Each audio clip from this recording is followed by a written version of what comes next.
Kejadian pertama itu waktu pertama kali ngekos di sana. Nah, awal itu kita bersih-bersih di kos, kita bersih-bersih, kita pindahin barang, kita pindahin lemari. Nah, malam itu istirahat, kita tidur. Nah, terus malam di tengah malam itu nggak tahu jam berapa, tiba-tiba tuh ada yang kayak gelitik gitu loh di tengkuk, kayak digelitik-gelitik 3 kali. Nah, yang pertama itu saya bangun, nggak ada apa-apa, ya udah saya tidur lagi. Terus tiba-tiba digelitik lagi, bangun lagi nggak ada. Terus yang terakhir tuh gelitik lagi, emang nggak ada.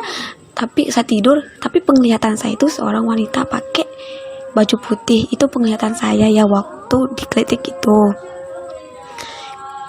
Terus itu yang pertama, tapi saya hirauin mungkin itu hanya ilusi, tapi itu nyata banget sih rasanya. Nah, yang kedua itu waktu mau kunci gerbang. Aku mau kunci gerbang jam 10:30. Waktu itu ada bayangan besar di belakang. Nah, dia tuh rambutnya tuh pendek, tapi dia besar kayak raksasa. Nah, itu yang kedua itu yang pas yang ngeliat itu, oh itu nggak mungkin kayak itu pohon kali ya, saya bilang. Tapi nggak mungkin ada pohon yang berupa kayak tubuh manusia, tubuh besar, terus dia potongan rambutnya itu pendek. Nah, itu yang kedua. Terus waktu saya ngeliat itu langsung saya lari, langsung saya bacaan lah yang harus dibaca. Nah, yang ketiga itu sekelebat doang. Sekelebat pas mau keluar mau sholat, waktu udah ada air di dalam tuh buat sholat, ada air di luar kos dekat pohon mangga. Saya sholat wudhu di sana. Pas saya mau keluar tuh ada sekelebat bayangan putih. Nah, tapi itu udah nggak care banget. Oh, mungkin mereka cuma main-main lah gitu doang. Tapi itu nggak sekali, mereka cuma sekelebat, tapi berapa kali sampai terakhir ngekos tuh masih di sekelebat aja putih. Pas belajar di teras lewat lagi sekelebat. Terus dan juga ada pohon. Setelah ada sekelebat itu ada pohon di dekat kamar. Nah, pas ada pohon itu tiba-tiba dia gerak-gerak sendiri, kayak ada yang pegang gitu, tapi nggak ada siapa-siapa. Nah, di situ udah mulai ada yang aneh nih sama kosan ini gitu. Tapi udah nggak apa-apa lah, udah juga dibayar lumayan uangnya 3 juta. Nah, terus setelah itu baru pulang kuliah, hari Rabu itu baru pulang kuliah. Ini mau masak nih sama Mbak, ada dapurnya itu dekat gerbang. Nah, saya kesana sama Mbak kos. Nah, kan saya di dapur saya sama Mbak kos, terus yang lain itu ada di kamarnya masing-masing. Nah, waktu kita masak itu kan saya disuruh buat memilah sayur. Udah saya memilah sayur. Terus waktu saya memilah sayur, kakak kos itu bilang, "Lin, saya mau keluar dulu ya, jaga ikannya." Nah, tapi saya udah lihat, saya udah dengar kalau kakak kos itu bilang mau keluar sebentar. Saya udah dengar itu. Nah, waktu saya selesai milah, saya baliklah, saya bilang ke mbaknya, "Mbak, saya mau keluar bentar ya, cuci tangan." Nah, tapi mbaknya tuh diem aja, nggak pegang spatula, dia kosong pandangannya ke depan, lihat wajan aja ndak waktu itu. Dia diem aja. Terus ya udah Mbak, saya keluar dulu ya, saya bilang gitu. Udah, saya keluar dari dapur, saya nyuci piring di luar. Terus tiba-tiba ada asap keluar dari dapur asap banget, udah mau kayak kebakaran dapur itu, saking banyak asap yang keluar. Terus semua teman-teman kos keluar, termasuk Mbak itu. "Wilin, kenapa kamu lihat ikannya?" "Itu kosong, itu lihat ada asapnya keluar," katanya gitu. Terus bilang, "Yuk kan Mbak tadi yang di dalam kasih izin ke Mbak buat cuci tangan," saya bilang gitu. "Tapi kebetulan ada cuciannya, udah saya cuci piring," saya bilang gitu. "Mana waktu kamu pilih sayur itu saya udah izin ke kamu buat masuk ke kamar," katanya. "Saya mau bersih itu," katanya. "Terus siapa dong sama saya ngomong?" Saya bilang gitu. "Saya izin ke Mbak kok tadi," saya bilang gitu. Nah di sana dah mulai teman-teman kos sudah mulai agak gak enak waktu itu, waktu dia kayak nampakin diri kayak kakak kos itu mirip banget sama kakak kos, bajunya, celananya semuanya mirip. Makanya saya pikir oh, itu mbak kos, tapi kan ternyata bukan. Mbak kos itu ada di kamar.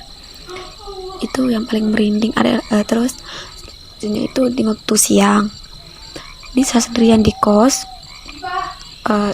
sendirian gak ada orang. Siang-siang itu saya tidur, terus tiba-tiba ada suara orang nangis di toilet nih. Saat nangis tuh saya udah nggak bisa gerak nih, nggak bisa gerak, baca doa itu tetap aja dia nangis, terus badan saya nggak bisa digerakin, mati kutu itu rasanya. Saya baca al-ilas al-falak an-nas, tetap aja dia nangis. Astagfirullahaladzim, apa itu? Nah dari situ pas saya bisa gerakin badan, langsung saya lari keluar. Udah saya agak shock banget gitu kan. Itu pertama kali saya dengar orang nangis, itu pun jelas banget di toilet kamar. Kan toilet itu ada di dalam kamar, itu jelas banget suaranya nangis cewek tuh. Makanya ya Allah, apa ini, apa maksudnya, saya bilang gitu kan, ya Allah lindungilah, saya berdoa aja kayak gitu, itu aja. Terus malamnya kan di kos saya berdua sama bibi. Nah bibi saya itu pergi keluar sama temannya. Nah yang di tengah itu juga kosong, di samping juga kosong. Waktu itu mereka itu lagi susun skripsi, soalnya kan mereka udah semester tua nyusun skripsi, jadinya mereka jarang di kos, jadinya mereka pulang pergi ke kos temen. Nah saya sendirian di situ malam-malam. Terus yang di tengah, kamar tengah, ada kayak ketok itu tembok. Nah itu kan siapa yang ketok tembok, kan gak ada orang juga di kos, kan saya sendiri juga. Nah saya dengar itu udah langsung saya play musik, play Al-Quran supaya suara-suara itu hilang, udah nggak, biar nggak gitu, nggak kedengeran lagi. Soalnya kan serem gitu, sendiri cewek terus ada ketok gitu. Nah terus setelah itu lagi malamnya lagi, di toilet itu kayak ada yang nyala tutupin air, terus airnya itu bunyi ting dong pokoknya itu kayak bunyi gitu dah, ting dong gitu aja airnya itu tak kira itu kayak dari situ mulai merinding di sana. Aduh, tambah kesini kenapa mereka tambah nunjukin diri gitu. Tapi itu positive thinking aja, tapi saya berdoa aja sama Allah, nggak ada apa-apa gitu kan. Sampai saya ke kakek saya kan bisa, sampai ke kakek ke paman, ini ada apa-apa di sini, saya bilang gitu. Udah nggak apa-apa, baca doa aja sama Allah katanya. Nah terus malamnya lagi, terus besok maghrib ada teman mbak kos. Temannya mbak kos tuh kan dia datang buat main-main. Saya di sana juga main sama mereka. Dia iseng, teman mbak kos ini iseng, dia buat foto motornya. Setelah difoto kan pas difoto itu tidak ada apa-apa, tapi pas dia buka album dia lihat ada penampakan di samping motornya. Terus dia pakai daster, tapi dasternya pendek, di bawah lutut. Jadi orang-orang, yang kita yang di kos itu persepsi bahwa jadi makhluk yang ada di sini tuh itu mungkin cewek itu yang sering sekelebat gitu. Itu udah dikeset, itu udah nampak banget di foto itu, agak serem banget sih mukanya. Terus itu kan dari situ saya udah mulai nggak nyaman di kos, sering pergi, sering nginep, tapi tetap bersihin kos. Terus waktu itu libur kuliah, saya jarang di kos. Libur kuliah satu bulan setengah. Pas pulang itu saya nggak pulang ke kos, tapi saya pulang ke kos temen.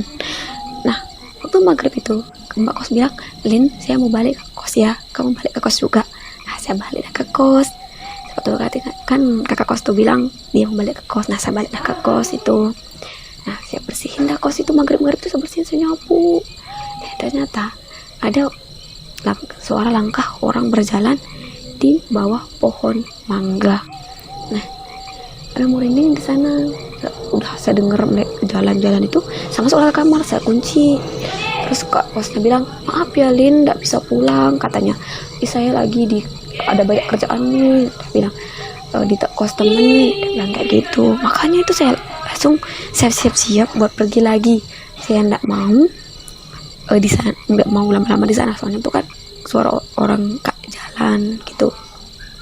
Terus waktu saya mau pergi udah keluar gerbang. Di depan itu kan ada sekolah SMP Kantonis namanya, khusus untuk orang-orang Kristen, SMP Kristen. Nah waktu saya lewati gerbang sekolah itu, jaket saya kayak ada yang ketarik gitu loh, dia tertarik jaket saya kayak gitu. Udah pas dia ketarik gitu kan, hampir saya jatuh. Bisa saya seimbangin motor, langsung saya ngebut, hampir saya tabrakan sama mobil saking shocknya. Nah tiba-tiba itu langsung ditarik jaket, kayak mereka itu nggak mau lihat saya pergi lah dari kos itu. Tapi kan nggak nyaman banget, hawanya juga nggak enak di kos itu. Tiba-tiba dia panas, tiba-tiba dia dingin, apalagi kamar tengah itu dingin banget. Itu udah nggak nyaman di sana, udah nggak tahan. Udahlah, nggak usah di sini lagi, dibanding saya kayak gini terus diganggu. Makanya saya pindah biar nggak diganggu lagi dari sana. Sekarang saya pindah ke sini di Perum. Tapi alhamdulillah di tempat yang ini tuh nggak terlalu serem sih ya, walaupun pernah sekali saya dengar orang nelpon, kayak teman saya nelpon sama pacarnya, terus pikir, kok kenapa dia ndak makan ya, biasanya kan kalau pulang kuliah dia makan, kenapa dia tidur itu sama pacarnya. Nah pas saya mau tidur, ada motor masuk, ternyata teman saya itu yang masuk. Saya nanya, kamu baru pulang? Saya bilang gitu. Iya baru pulang. Terus siapa yang nelpon di dalam kamar? Saya bilang gitu. Apa urus saya baru pulang, kata teman saya itu. Jadinya itu di situ sih kejadian yang ada di kos ini, di kontrakan sekarang. Itu aja sih sekarang. Terus yang lain nggak pernah dengar lagi, cuma yang sekali itu doang, pas saya dengar suara orang teman saya nelpon sama pacarnya, tapi ternyata itu bukan.